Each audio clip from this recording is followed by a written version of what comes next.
Hola, ¿qué tal amigos y amigas? Nos da mucho gusto estar con ustedes en su programa de análisis bíblico TIM, el análisis bíblico aquí, el podcast de Trigo y Miel.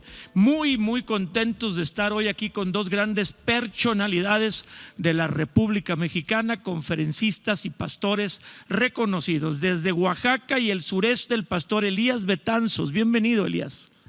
Muchas gracias, Felipe. Gracias por la invitación. Él viene llegando hoy, se desveló para poder estar aquí con nosotros, lo apreciamos mucho. Y bueno, dice nuestro productor Pipe, el tío de la casa, nuestro gran colaborador y compañero, consiervo, el doctor Sergio Ricardo Anaya Andreu. Saludos, Felipe, un gusto estar aquí con Elías. Saludos a todos y aquí listos, viendo que está bien bonita tu guayabera. ¿Es oaxaqueña? ¿O no? Sí, es de allá, de Puerto Escondido. Elías. Sí, me la mandó a hacer un amigo. ¿Nunca te había tocado estar con Elías? No me acuerdo si habíamos estado en bueno, obviamente en los podcasts. No, pero aquí en el podcast. Creo que no. También tú vas. Es la primera vez, el pastor Elías. Y bueno, el pastor Elías edita un libro cada año. Bueno, tiene varios libros, pero edita un devocional cada año con 365 lecturas distintas de la Biblia, y aparte tiene un ministerio, un desarrollo de la palabra que se llama Cita con Dios, que también así se llama el devocional, donde envía un mensaje de voz con la palabra. Y aparte, como no tienes en qué entretenerte, ¿verdad, pastor Elías? Tiene una transmisión en Facebook de 1 hora todos los días. A ver, Elías, todo eso con la palabra de Dios. Así es que hay mucho alimento. Han sido también resultado de todos mis devocionales que he hecho, y bueno, ahora podemos compartirlo con mucha gente. Pero es un libro, el libro de la edición, luego las grabaciones en audio, el audio, y luego la transmisión en vivo, que es el devocional en vivo. Y ahora que estás acá, ¿cómo transmites en vivo? Ahí desde el hotel vamos a transmitir. El hotel. Por eso escoge ciertos hoteles que estén bonitos, por lo menos, que no haya ruido, dice Elías. Muy bien, pues qué gusto que estén con nosotros. Si usted tiene ahorita en este momento la oportunidad, mande el enlace, mande el link a otras personas para que se conecten con nosotros. El tema que estamos revisando ya desde algunas podcasts anteriores es hijos de la casa. ¿Por qué los cristianos que asisten a una congregación son asistentes, visitantes, son miembros o son hijos?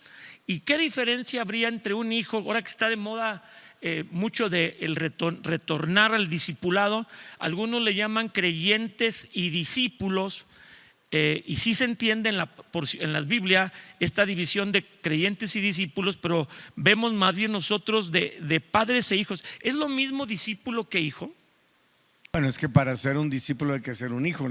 Iniciamos en la vida espiritual, como dice Juan 1:12, al recibir a Jesús, a los que le recibieron y creen en su nombre, les es dada autoridad para ser hechos hijos de Dios. Esa es nuestra identidad y la base y fundamento de la posición que Dios nos da. Con Dios, pero no de una congregación, de una casa. Sí, de una congregación. Sí, todos empezamos pues como asistentes, creyentes, y en algún momento hay una transición donde podemos pasar a la identidad ya no solamente de hijos de Dios, sino hijos de una casa espiritual, donde entendemos que somos una familia, no solamente una iglesia o una organización, sino realmente una familia, y que obviamente eso representa la necesidad de integrarnos, que creo que es el reto de todo cristiano, ¿no?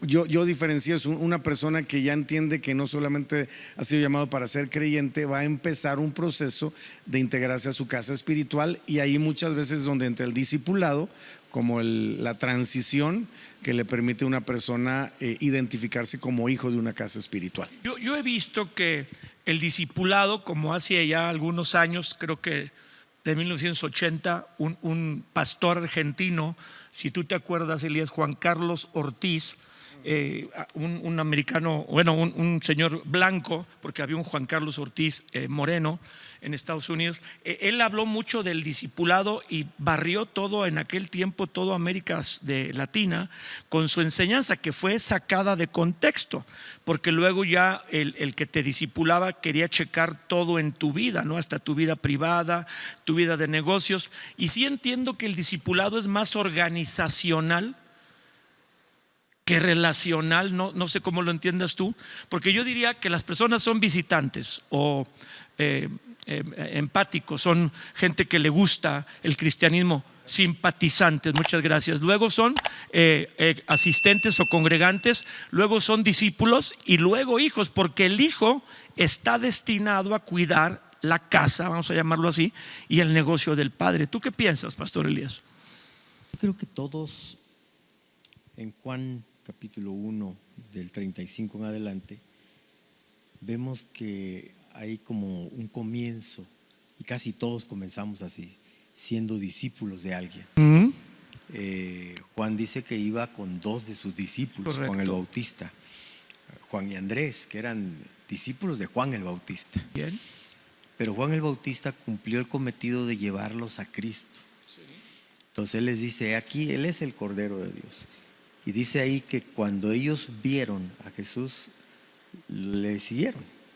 Y Jesús le pregunta qué quieren, y ellos le dicen, ¿dónde moras? Ahí hablamos como de la iglesia. Sí. Y entonces me gusta esa frase que dice ahí, fueron y vieron y se quedaron con Él aquel día. No solamente aquel día, se quedaron toda la vida. Sí, empezaron ese día y se quedaron sí. siempre. Y después Andrés trajo a Pedro. Sí. Entonces yo creo que esas son las etapas de la vida de un cristiano. Empezamos siendo discípulos, seguidores de alguien, ¿no?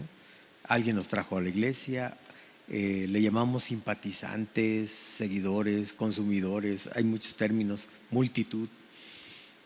Pero nuestra función pastoral es llevarlos a Cristo. Sí. Y ahí los hacemos parte de la familia de Dios, y Él los va a plantar en una congregación, en una familia, y después esta familia tiene que traer a otros. Sí. ¿Sí? Entonces es una secuencia. Una reproducción. Mientras no entendamos el propósito de la iglesia, que ya hablando de la iglesia como familia, yo creo que el error de muchos ha sido que a la iglesia lo han convertido en una organización. Es correcto, sí. Una institución, y entonces ya tenemos esas formas, esas desviaciones. La iglesia es una familia, y así como Dios nos plantó en una familia biológica, nos planta en una familia espiritual.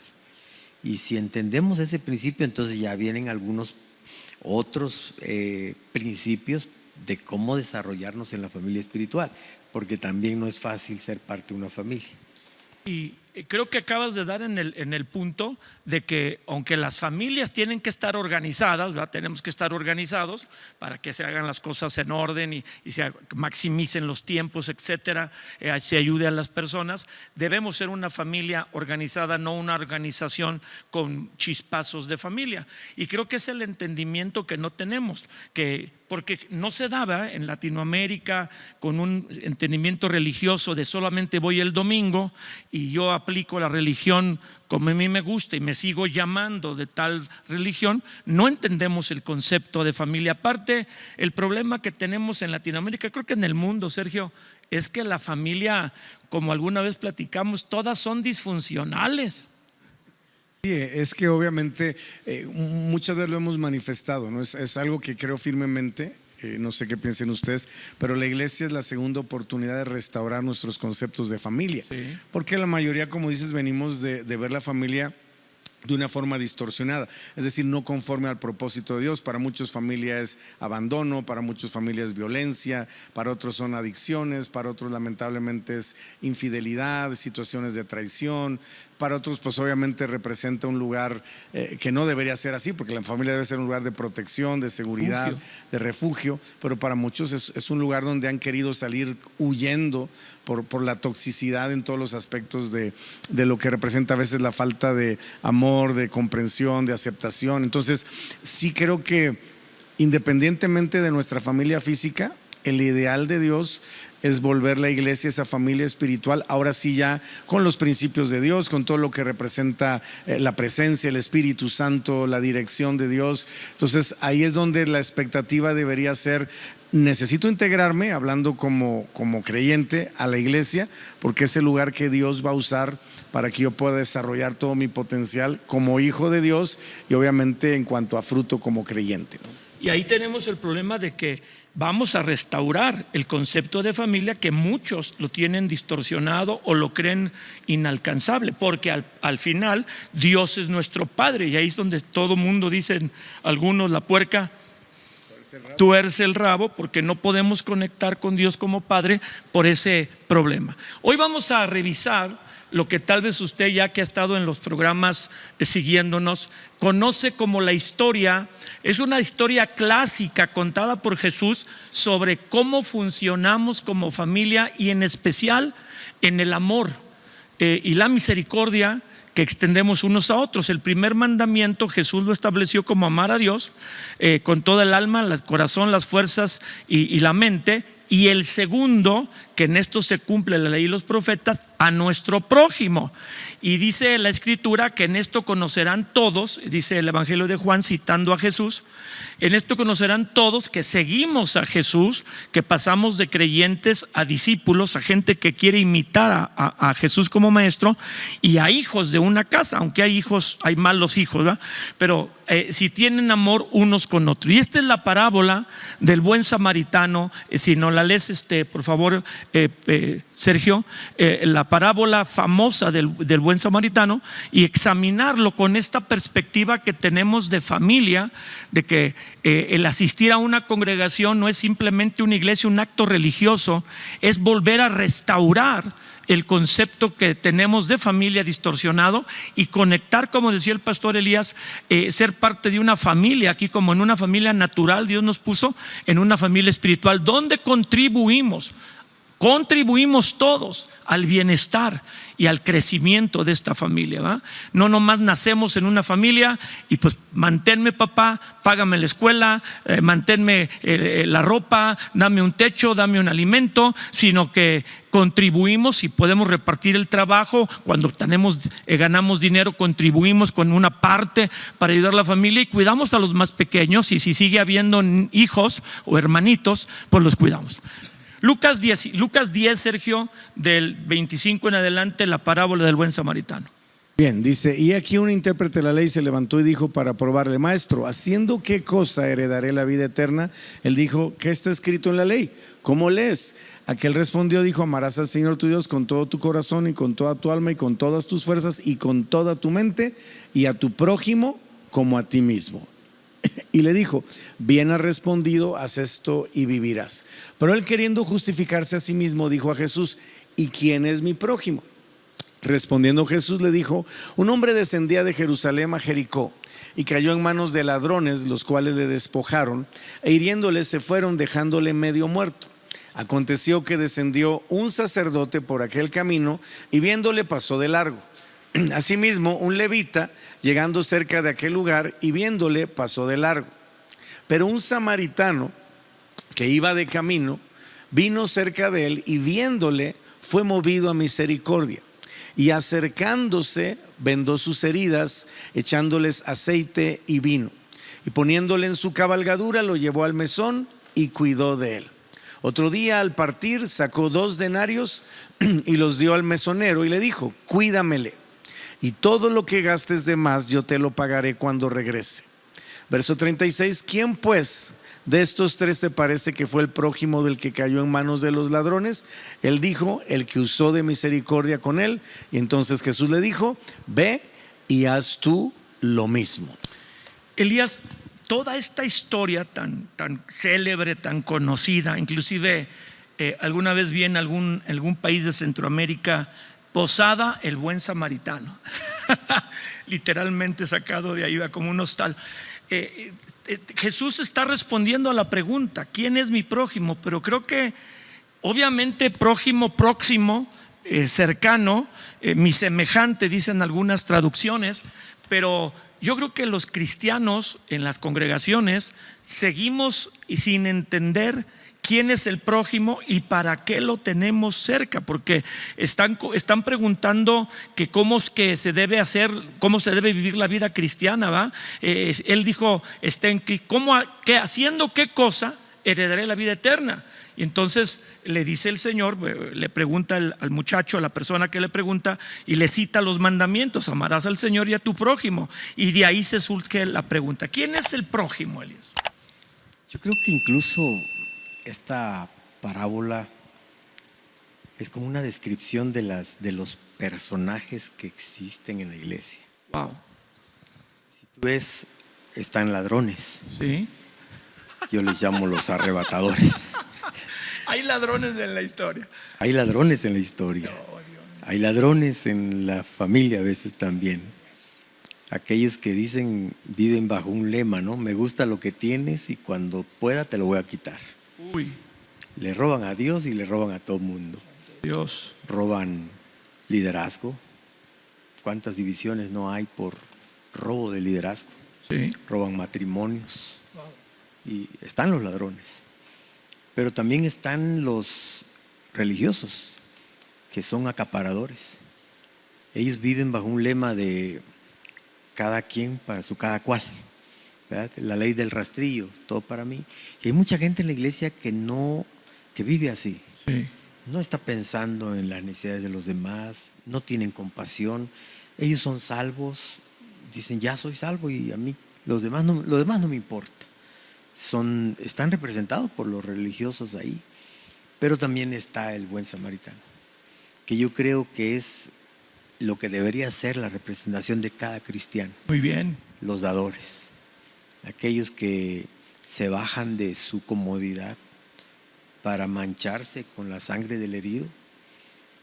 Y me llama la atención lo que dice, porque dice que cuidó de él, o sea, se quedó toda una noche con él. Sí. Y eran enemigos. Eran enemigos. Es más, los judíos despreciaban a los samaritanos, los maltrataban. Él pudo haber dicho, pues, qué bueno, ojalá Dios hizo justicia, ¿no? Y todo alguien que lo una hubiera vez me acabado de maltrató. matar, pero no, lo cuidó. Y aparte le dice, y esta expresión yo creo que es un mensaje para toda la iglesia. Él dice, aquí está el costo, pero si hay algo que tú gastes de más, yo te lo pagaré cuando vuelva. Parece que es Jesús diciéndonos, si ustedes creen que van a dar algo de más en lo que hagan, en su compasión con los demás, cuando yo regrese yo se los voy a recompensar. Tremendo, qué tremendo. Muy bueno. Muy Eso bueno. de los ladrones yo no lo había visto, que sí No, están en la historia y en la familia de Dios. O sea, hay que aclararle a la gente, no toda la gente que se reúne es de fiar, No, o sea, no toda la gente que se porque reúne es está en cristiana, proceso.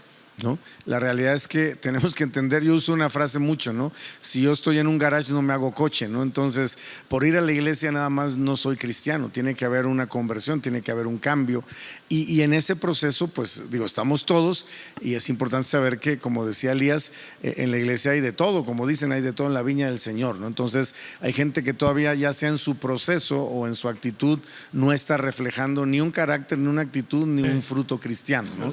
Y obviamente hay que tener cuidado porque no es la gente ideal con la que tenemos que relacionarnos, a la que tenemos que imitar o a la que tenemos que seguir, ¿no? Entonces hay que buscar siempre las personas que, como en esta historia, pues están funcionando como dadores, gente que está ahí con una madurez, con un fruto, con un deseo de ayudar, de bendecir, A su de enemigo edificar. ayudó porque religiosamente y racialmente eran enemigos.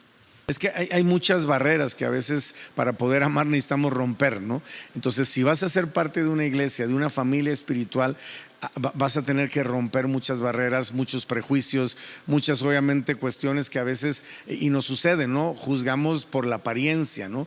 Y nos falta realmente esa relación para poder identificar que realmente las personas no siempre son lo que parece que son, ¿no? Y necesitamos una relación para identificarlo, que fue lo que hizo este hombre. Él no se fue con la finta de las barreras religiosas, de las barreras culturales, como si Elías, ciertamente el menosprecio de los judíos a los samaritanos pues, era fuertísimo en cuestión de verlos como menos, ¿no? Literalmente, no sé qué vean peor a un samaritano que a un gentil, ¿no?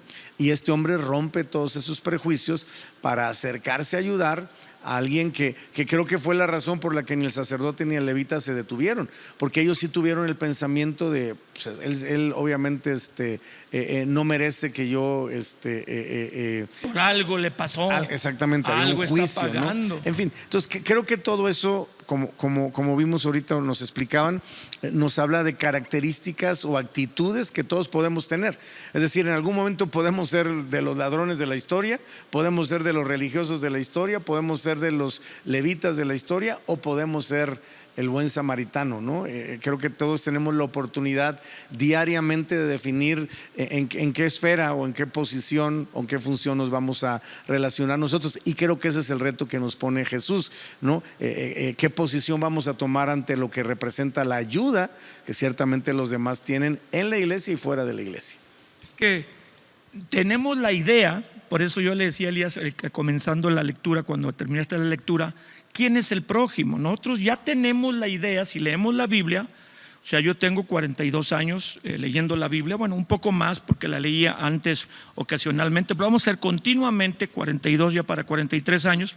Y cuando lees esta historia, tienes la idea de imaginar el prójimo, y tienes que imaginar un niño de la calle tirado que no tiene que comer, una señora como las que cargan a los bebés en un rebozo, una María, y esos señores que están con llagas. O sea, un prójimo lastimoso, pero el punto es que nuestro prójimo puede venir envuelto o puede venir de una manera que nosotros a la primera lo pudiéramos rechazar.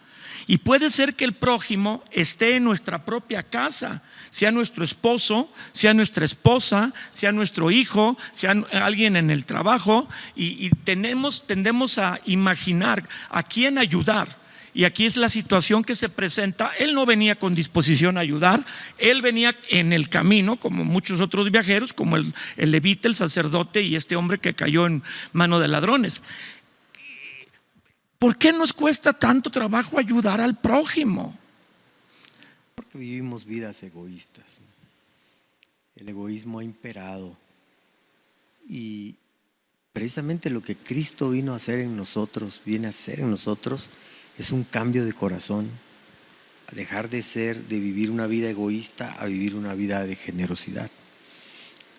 Yo podría decir, ¿quieres medir tu cristianismo? Mídela por tu compasión. Sí.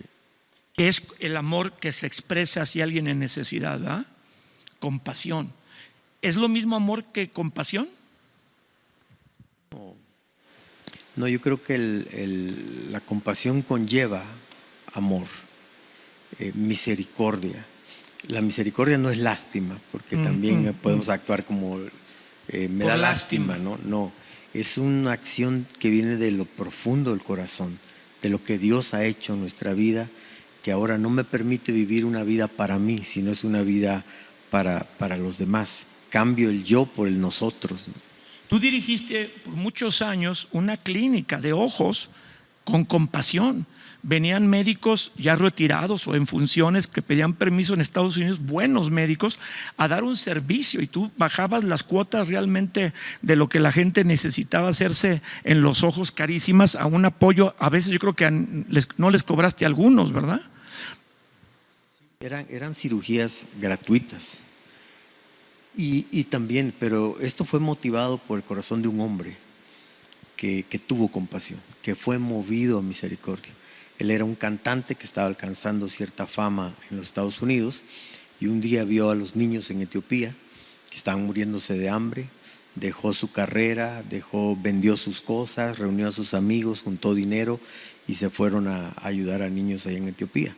Después se encontraron que en Oaxaca había mucha incidencia de labio leporino, paladar hendido, y entonces él buscó recursos para poder apoyar a estos niños. Ya después vieron que había mucho problema de cataratas también. Todo era movido por la compasión. Él perdió la fama, perdió dinero porque acabó con una jubilación, pero ganó mucho, mucho más. Y un gran tesoro en el cielo, y cambió vidas. Sí. Transformó vidas. Un basurero en la Ciudad de México fue transformado porque él tuvo la visión y sintió compasión de ver a los niños ahí en la basura, y ahí se fundó una escuela. Entonces, cuando eres movido por la compasión, cambias muchas cosas. Un cristiano promedio, pastores Sergio y Elías, ¿cuánto tarda en activar esto? Porque hay personas que cuando vienen a Jesús se volcan en amor y compasión hacia otros, y otros pasan 20 años y como que la nuez no se ha abierto. ¿Te ha tocado ver eso? Y cómo no. Pero yo digo que tiene que ver con su entrega. Hay un pasaje donde dice Pablo, ¿no? Pero ustedes se dieron a ustedes primeramente, se dieron ustedes mismos. Si nos damos y nos entregamos a Jesús, lo demás es fácil. Ya es fácil ser generoso, es fácil diezmar, es fácil dar. Pero mientras no te entregues completamente a Él, no haya una entera consagración, va a ser muy difícil. Es un área muy complicada. Es el área donde no hay fama, como decía Elías, no solo hay dar, esfuerzo, desgaste, ayuda. ¿Quién le pagó a este samaritano lo que él hizo? Digo, humanamente hablando, nadie. En el cielo obviamente Entonces, su recompensa. es una acción que no te retribuye un beneficio en la tierra. Yo creo que esa es la base de la compasión y obviamente la motivación de lo que es la misericordia. Es el entendimiento que no estoy buscando una recompensa para mí. Es esa actitud desinteresada, voy a ayudar a otros, quizás porque entiendo que alguna vez me tocó a mí, ¿no? Alguien me ayudó a mí, que es un principio espiritual, lo que le dijo Jesús a los discípulos, ¿no? Den de gracia lo que han recibido de gracia, o de gracia recibieron, den de gracia, ¿no? Y hablo obviamente de todas esas acciones de sanar, de liberar, de limpiar y todo eso, ¿no? Entonces, respondiendo a la pregunta, lamentablemente, no sé qué piensa Elías, hay cristianos que quizás nunca lo han activado, o quizás nunca lo van a activar. Que no se les enseñó. Es el punto al que quería entrar. Mucho tiene que ver con qué tipo de cristianismo hemos recibido. Okay. Porque hay un cristianismo, como lo decía Elías al principio, que es muy egocéntrico, ¿no? O humanista, ¿no? O sea, el cristianismo donde se trata de yo me acerco a Dios para que me ayude, para que me bendiga, para que me proteja, para que no me pase nada malo, ¿no? Y se nos olvida que el cristianismo tiene que ser cristocéntrico, es enfocado en Señor, ¿qué quieres que yo haga? No qué quiero yo que tú hagas, ¿no? Y esa diferencia parece muy sencilla, pero marca un rumbo en la vida espiritual. Y hay cristianos que lamentablemente así han llegado a Cristo.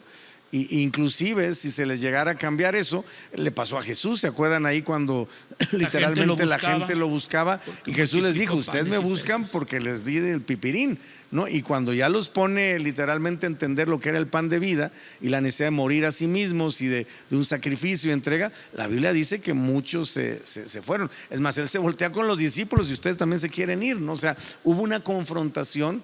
¿A qué tipo de y creo que todos hemos tenido o tendremos en algún momento una confrontación? ¿A qué tipo de cristianismo voy a vivir? ¿Uno humanista pensando en mí o uno realmente bíblico o cristocéntrico pensando en lo que Dios quiere de mí? Pero delante de Dios, cuando lleguemos todos delante de Dios, porque un día llegaremos, digo, amable escucha y el que nos está viendo, no queremos asustarle, pero un día vamos a morir.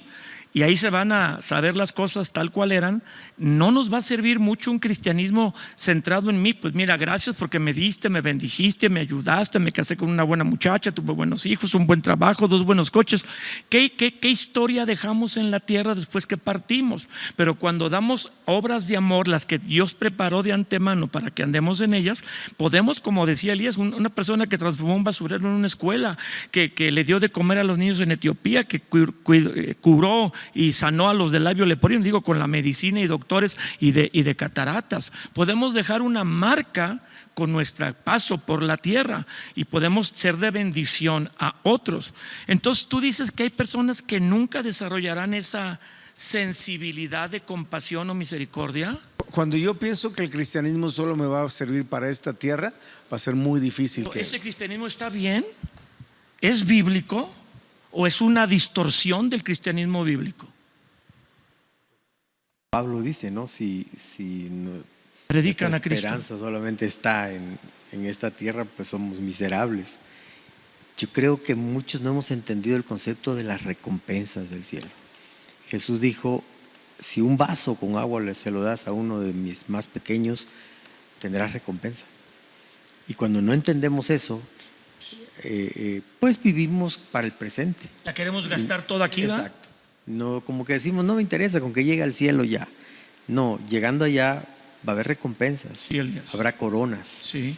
Y la corona no es tanto el que andemos con algo en la cabeza, sino son los beneficios de la corona. ¿Sí?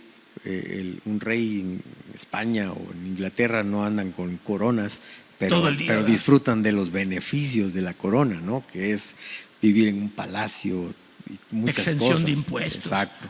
Nada más. Entonces, esas recompensas nos esperan si hacemos lo que tenemos que hacer. En este caso, trabajar más en nuestra área de compasión con los demás. Ahora, eso también se determina, ¿ustedes creen, por la dirección del pastor? Si el pastor no tiene desarrollada esa área de compasión en su propia congregación, áreas o formas de ayudar a los menos favorecidos, que le enseña a su gente a ayudar a otros, que se cuidan unos a otros, ¿se reproducirá eso?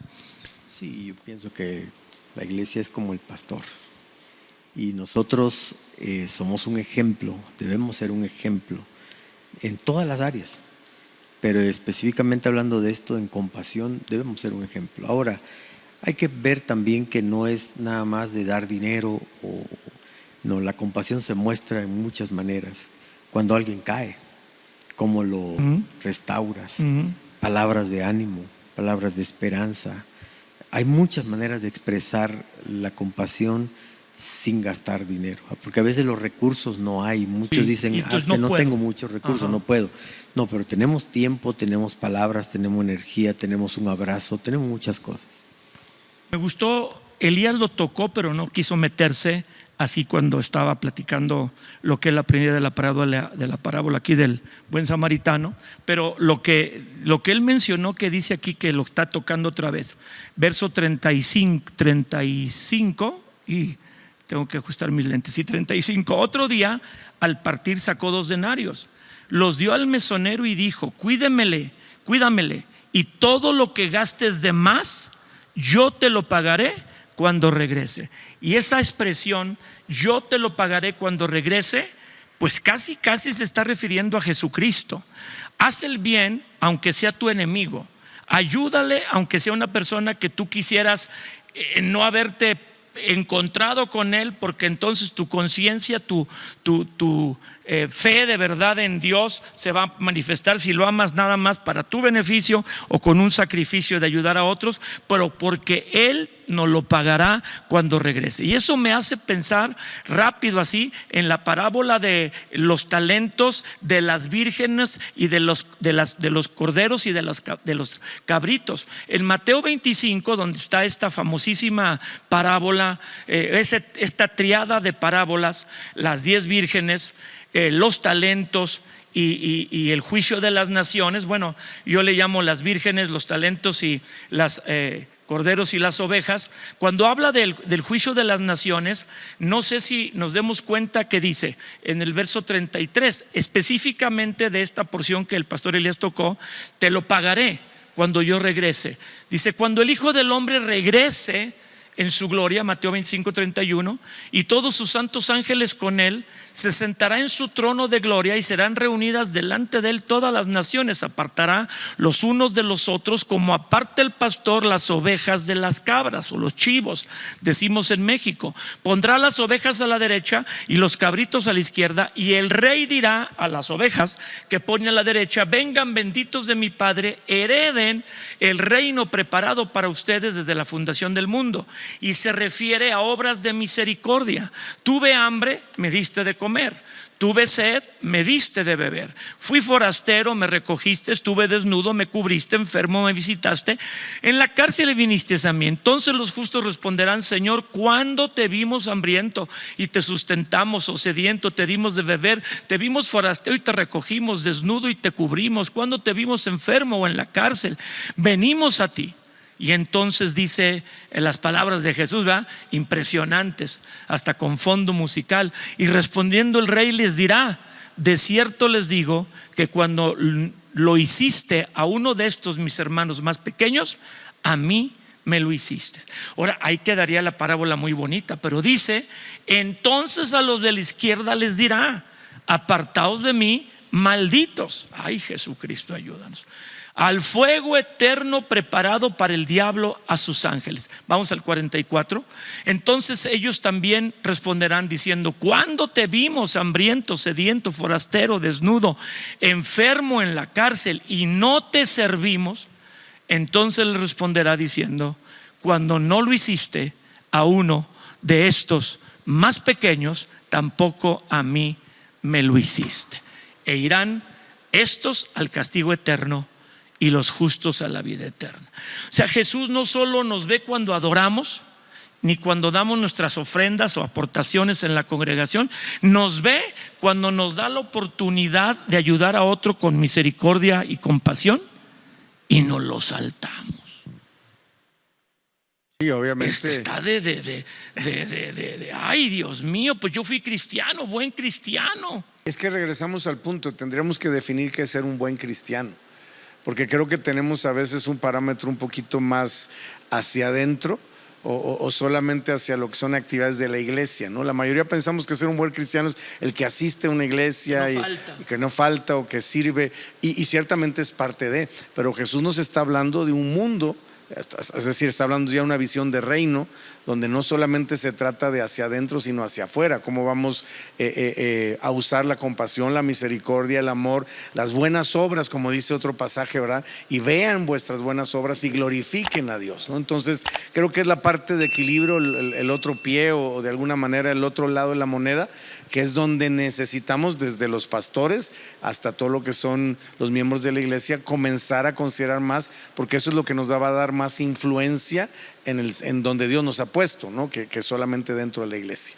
Creo que a veces otras religiones, otras confesiones de fe nos han dado cachetada con guante blanco, que nosotros tenemos la verdad y predicamos un Cristo vivo, pero ellos atienden huérfanos, ellos atienden ancianos, ellos ayudan a los que no tienen que comer, ellos tienen una gran cantidad de obra social, inclusive no se casan y se quedan célibes para cuidar a ciertas personas, para dedicarse casi enteramente al cuidado, aunque les falta como más fuego, más pasión, más verdad, pero tienen una gran cantidad de obras de misericordia. ¿Qué cuenta delante de Dios el día que lleguemos? Casi para terminar.